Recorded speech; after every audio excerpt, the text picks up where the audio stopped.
Assalamualaikum warahmatullahi wabarakatuh. Halo sahabat setia channel Penerang Kehidupan.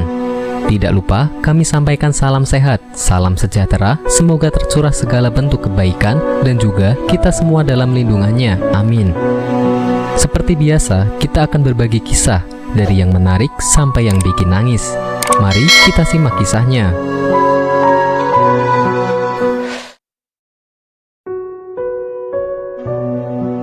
Wanita ini ungkap pengalaman mengerikan datang ke rumah makan yang menggunakan penglaris.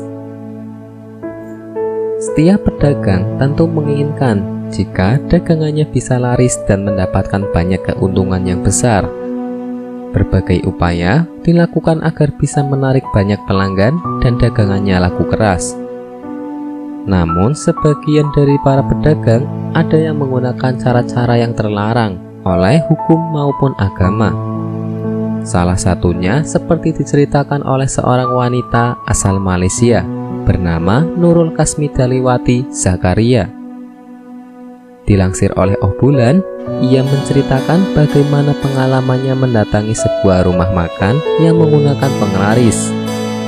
Menurutnya, penggunaan cara haram ini bukanlah hal yang baru. Bahkan bisa dilakukan oleh restoran yang terlihat elegan sekalipun.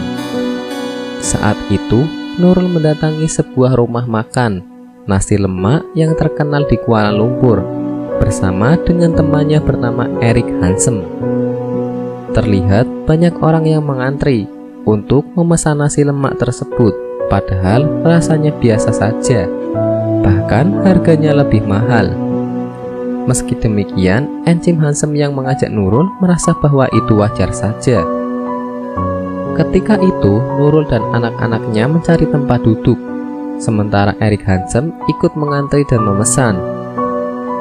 Ketika sudah mendapatkan tempat duduk dan melihat banyak orang mengantri, tiba-tiba Nurul mendengar karyawan yang berteriak, "Nasi habis, nasi habis." Namun yang aneh dan membuat Nurul enggan datang lagi ke rumah makan tersebut adalah saat melihat seorang karyawan menuju ke belakang dan membuka sebuah pintu toilet serta mengambil satu periuk nasi. Di dalamnya juga terdapat beberapa panci yang sudah tersusun dan bertingkat. Kemungkinan besar isinya adalah nasi. Toilet tersebut berjenis jongkok dan terlihat oleh Nurul memang ada jamban di dalamnya. Sedangkan panci-pancinya tertutup rapi.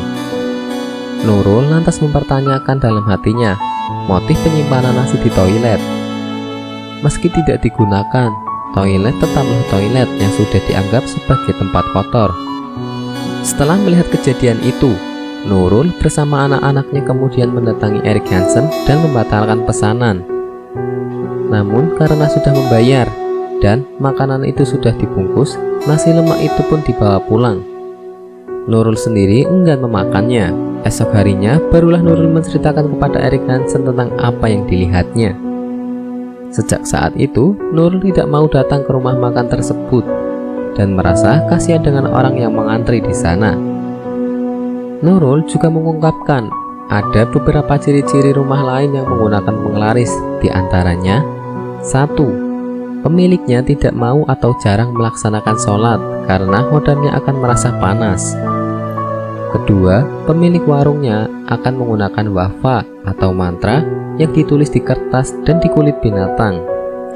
Meski menggunakan tulisan Arab, namun tulisan tersebut tidak bisa dimengerti. Biasanya disimpan di bawah nampan, tempat makanan, atau digantung layaknya ayat Al-Quran.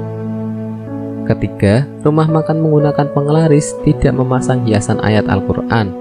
Bahkan jika ada pembeli yang membaca Al-Quran akan segera ditanya dan melarangnya, karena jin atau khodam akan marah terutama ketika mendengar bacaan Al-Mulk atau Al-Jin.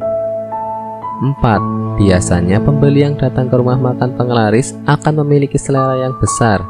Namun ketika sudah membeli dan membawa pulang, makanan tersebut terasa basi dan rasanya tidak seperti saat makan di tempat. Jadi jin penglaris tersebut hanya membuat makanan nikmat saat disantap di tempat. 5. Warung yang berpenglaris juga sering menempelkan benda-benda yang tidak dimengerti maksud penempatannya untuk apa.